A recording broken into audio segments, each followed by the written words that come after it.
welcome to the Flow podcast. It's been quite a while since I've been on the mics, and even longer since I've been on here solo.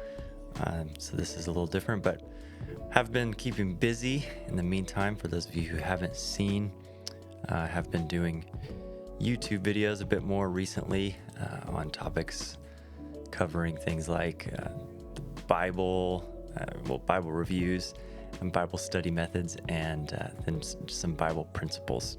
Of course, got to get those in there. But today we're going to talk about a very important Bible principle that will not be unfamiliar to anybody listening to this podcast, and that is something we actually started a series on a while back, and I called it the Prayer Project.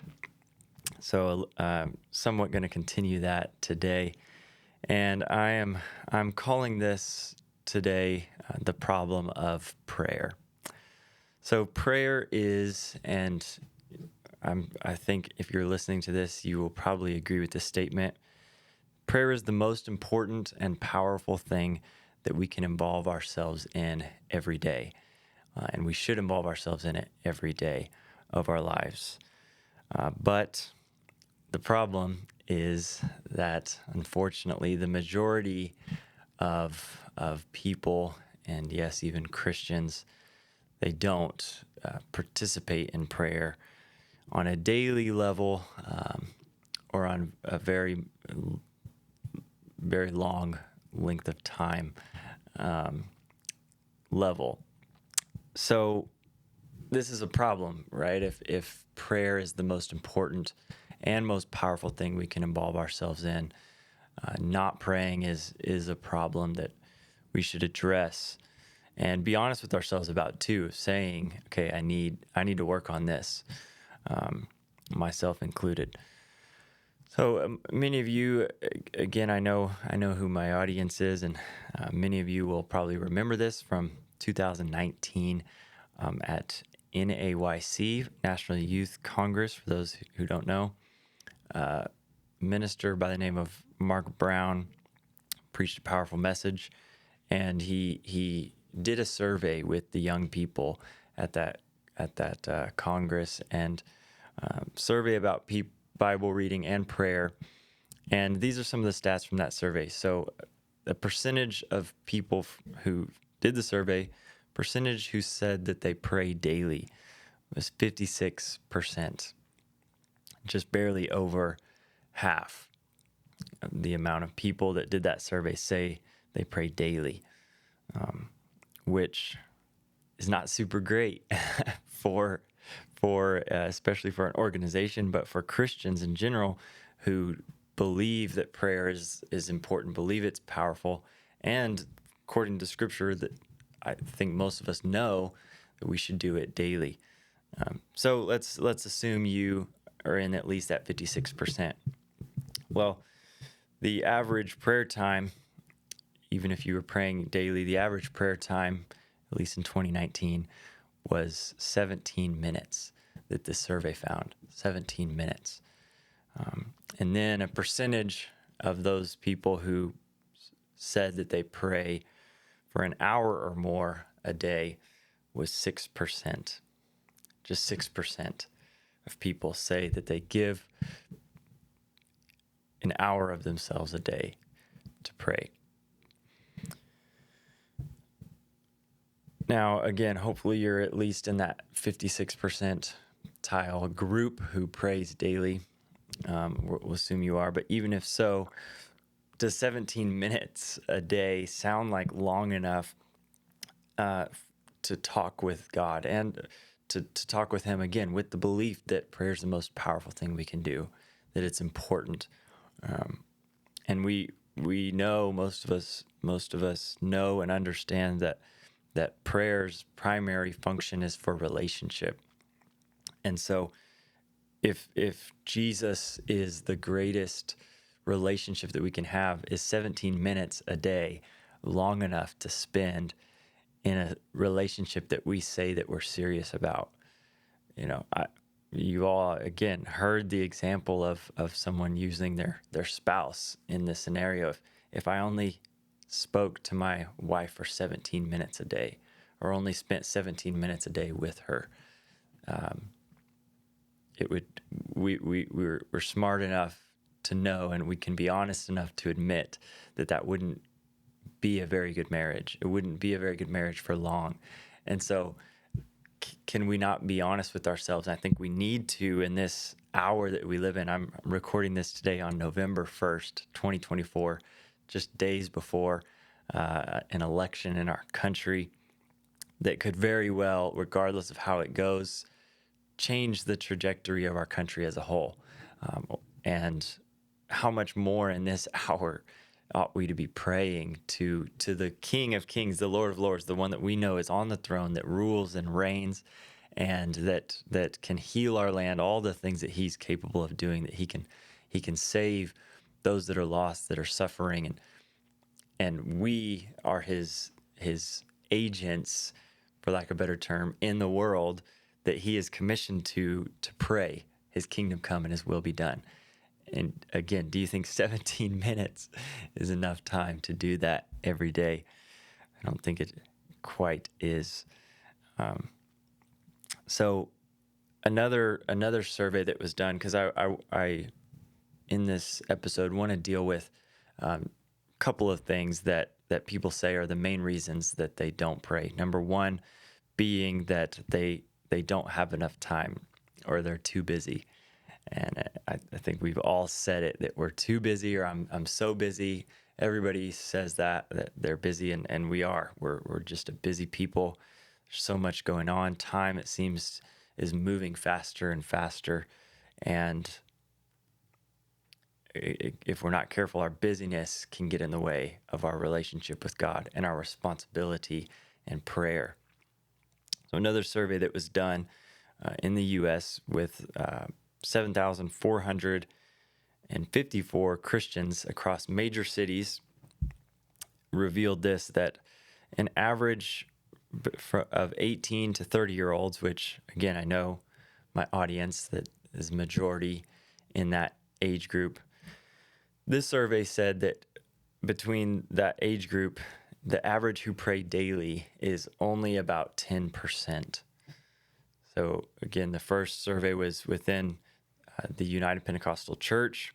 So I would hope that it's higher than the average Christian of 10%, and so 56%. But still, it's not super great. But 10% for this group who was surveyed, and then an average of that same group, 18 to 30-year-olds, who prayed for more than 10 minutes a day, was only 1%. 1% who prayed for 10 minutes a day. I've already almost been recording for 10 minutes right now in a room by myself with the camera. 10 minutes that 1% of people 18 to 30 say that they pray per day. Now then, again, I mentioned this, the number one reason for this group specifically that said that they don't pray or pray more is because of not having time, being too busy. Well, I have another survey for you. And this survey is for, I don't have the specific age group, but it's for teenagers. And this survey, it estimates that U.S. teens spend an average of 4.8 hours a day across social media and YouTube apps. 4.8 hours a day. That's not in a week. That's not in a month. That's in one day, one 24-hour period where 8 to 12 hours are being spent sleeping. Almost 5 hours are being spent on social media. So is not having enough time really the issue? You can fill in the blank. Maybe you're not a social media person. Maybe you're maybe shows or music or whatever it may be, going to the gym, something else that is taking your time that's subtle, that you need to sit down and just be honest with yourself and the Lord and say, okay, Lord, I've been saying I'm too busy. I've been allowing that to keep me from praying. But today it's going to stop. Today it's going to change because 10 minutes surely is not enough prayer a day. 17 minutes is not enough prayer a day. And only 56% of those young people in the Pentecostal church praying daily is not enough. So I'm just feeling to challenge us, to challenge those that would listen to this today, to examine your life and the areas that you're too busy in, the areas that you're doing things that they may not be bad, they may not be wrong, whatever it might be. If you're too busy to pray, then you're too busy. There's got to be something that you can change, something that you can adjust. And maybe that's, and usually it is, waking up earlier in the morning. And we're going to look at that here in a moment in the life and in the example of Jesus, who there's no better example. There's no better person that walked this earth that showed us the methods and the ways, the posture, all these things of prayer. So if Jesus had to pray often, which he did, and he prayed often, he got away to pray, how much more do we need to? Jesus, he didn't have any sin. He never sinned. He never fell. He dealt with emotions in his humanity just like we do, though. And he had to pray often. He had to pray all through the night at times and separate himself. So how much more do we need to pray? As people that have his spirit, yes, but people who also deal with the sin nature, that deal with this veil of flesh, how much more do we need to lay ourselves on the altar daily? I would dare say it's a lot more.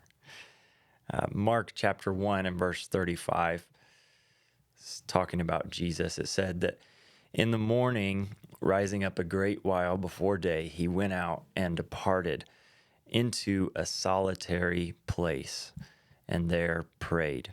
A couple things here. As I said, if you truly don't have time, there's no thing in your schedule that you can cut out, that you can adjust. The only answer is getting up earlier. Getting up earlier a great while before the day, like Jesus did. And it's a time period where you can be secluded, you can be separated from all the people. But then he also went to a specific place, a solitary place, or a lonely place. He went to pray, to do what he knew was his responsibility, and to do what he knew it took to operate in the way that he was to operate in the earth as the man Christ Jesus. And again, how much more do we need to pray, getting beyond our flesh to be able to be used of the Lord, to be used in the Spirit the way that he wants us to be? It's also going to be a great while before day. It's also going to be praying for a long time, as we see that Jesus did also here in Luke chapter 6, verse 12. So that it came to pass in those days, he went out to the mountain to pray and continued all night in prayer to God. Now, the context of this verse is here in Luke 6 is right after Jesus learns that John the Baptist had just been killed. His cousin, no doubt his friend, somebody that he was close to. And even if he wasn't, he was human, and that was a relative. And to hear that his life was taken because he stood up for what he believed in, he stood up for righteousness, and his life was taken because of it. Jesus hears of this, and his response was to go to his secluded place, go to his solitary place out in the mountain, and to pray, and to continue all night in prayer. To not have just a short few minute prayer meeting that just got to the point where, okay, Lord, I feel better now. I've gotten past those initial emotions. I've cried it out. Now I'm going to go to bed. Now I'm going to go just do the next thing that I need to do. I promise you, those full however many hours, he wasn't at this same level of emotion, but he was praying and getting fully beyond his flesh, getting fully beyond what he felt in that moment, in his real human emotions, and he was connecting with God. Another example, and I love these examples of Jesus's prayer times and prayer life that are just glimpses, but I love them because they show also his humanity. They show his emotion. And this one even more. Mark 14:34 says that Jesus, he said unto them, my soul is exceeding sorrowful unto death. That's a strong emotion, exceeding sorrowful unto death. And he says, tarry you here and watch. And he went forward a little and fell on the ground and prayed that if it were possible, the hour might pass from him. Now, if you know this story, you know he's in the garden here. This is right before the soldiers come to take him, and he starts the process of his crucifixion, of laying down his life, his real physical human life for us.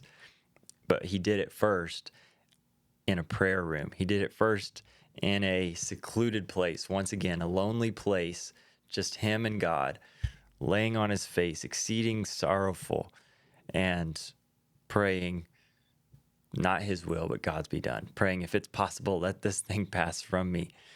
And then verse 37, he comes back to where he left his disciples, and he found them sleeping.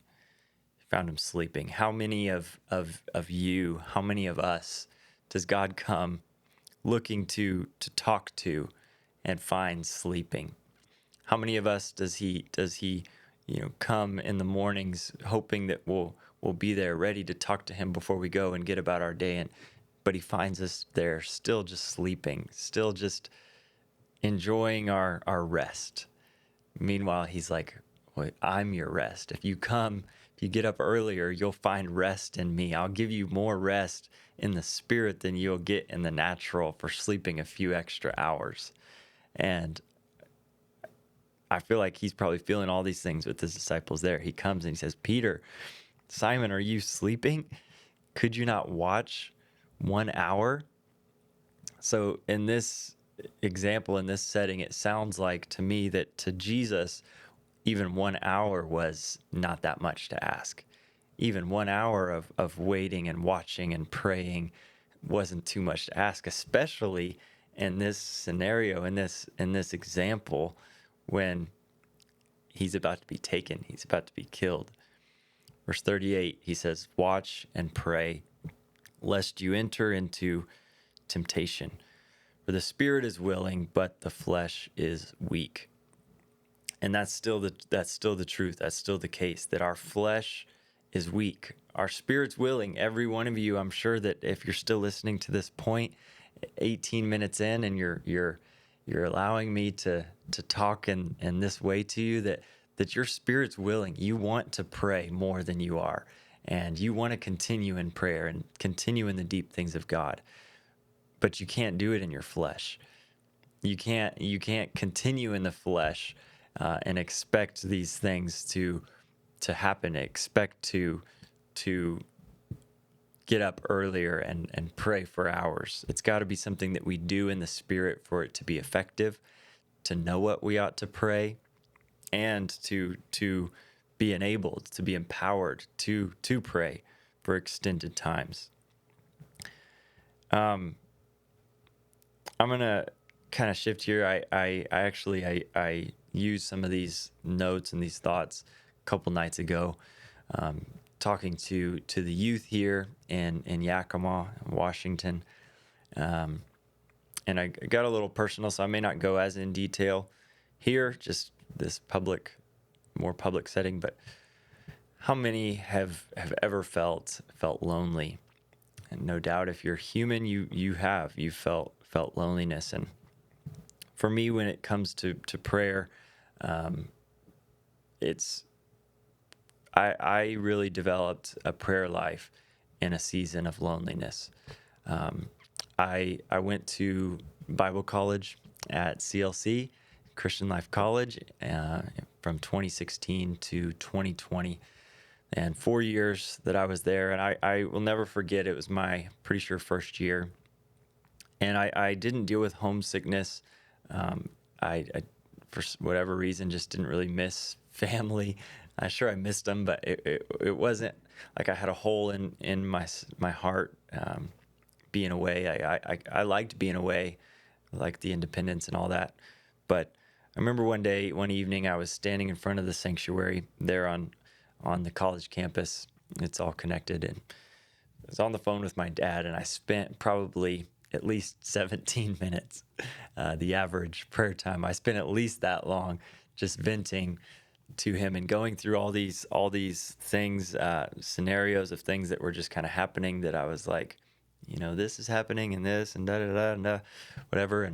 Um, and I was just feeling aimless. I was feeling directionless and probably a little bit of hopelessness and not knowing what my symptoms were caused by, if I can put it that way.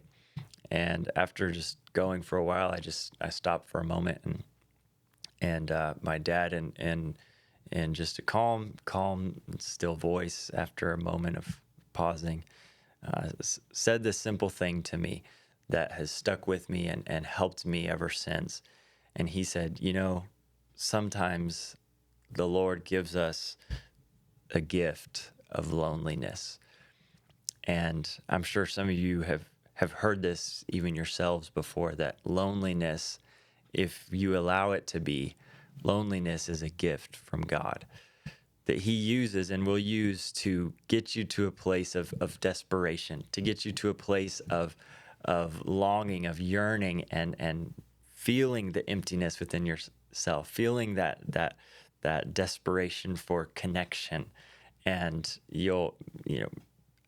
I felt it the most when I was single, of course.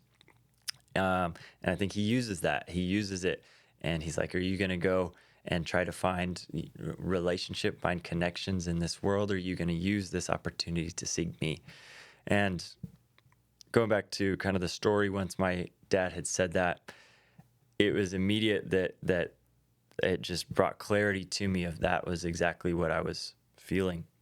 It's what I was dealing with, and I didn't even realize it, that loneliness was what I was feeling in this season of my first year in Bible school. And even though I was surrounded by people, surrounded by friends, and making new friends every day, it felt like, and involved in services every day, and all kinds of stuff, student activities, and a big church, all these things. But the Lord gave me that gift in that season, allowed me to feel that.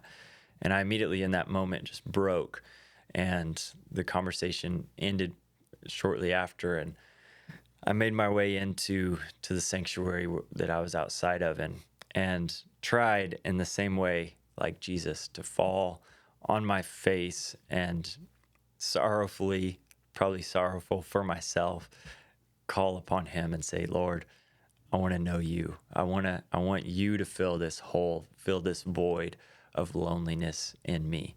And he truly did. I still dealt with it a lot, but I recognized, okay, this is a gift, and I would respond to that, and spend the majority of my time in that sanctuary, just seeking him, seeking his face, and allowing that loneliness that I felt to be filled by him, allowing it to drive me to relationship with him, drive me in prayer, and purpose was found in that loneliness.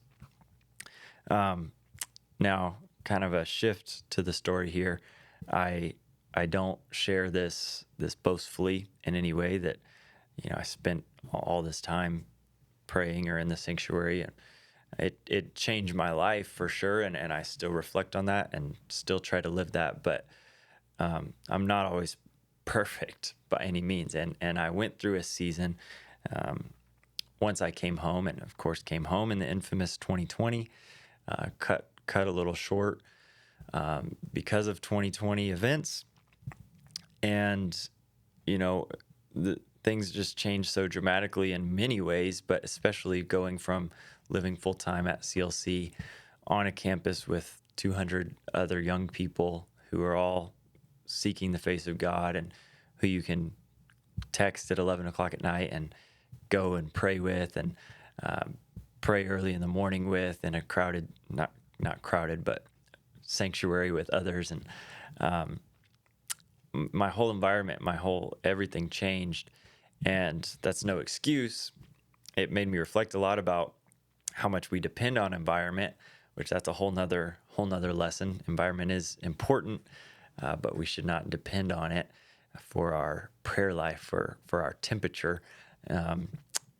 But things got hard. I came home, and that loneliness in another wave hit me after a few months, after maybe a year. And this time I was by myself. Not too long after being home, moved out. Me and my brother, we moved out together. And I, instead of allowing that gift to do its work in me again, for a season, I turned more to entertainment, more to music that made me feel more lonely, that made me feel more sad, and just amplified the feeling in myself, and then caused me to feel shame because I knew I wasn't spending time doing what I should be. And I was avoiding the emotion. It's avoiding the things that we see even Jesus faced in a prayer room, in a prayer closet.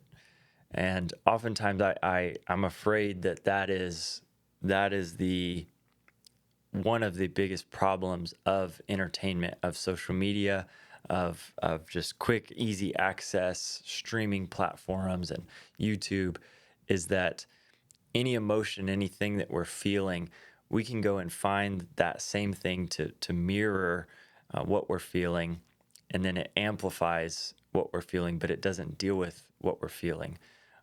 Whether it's loneliness, we can go find something that amplifies it, or something that maybe for the moment of that entertainment eases it.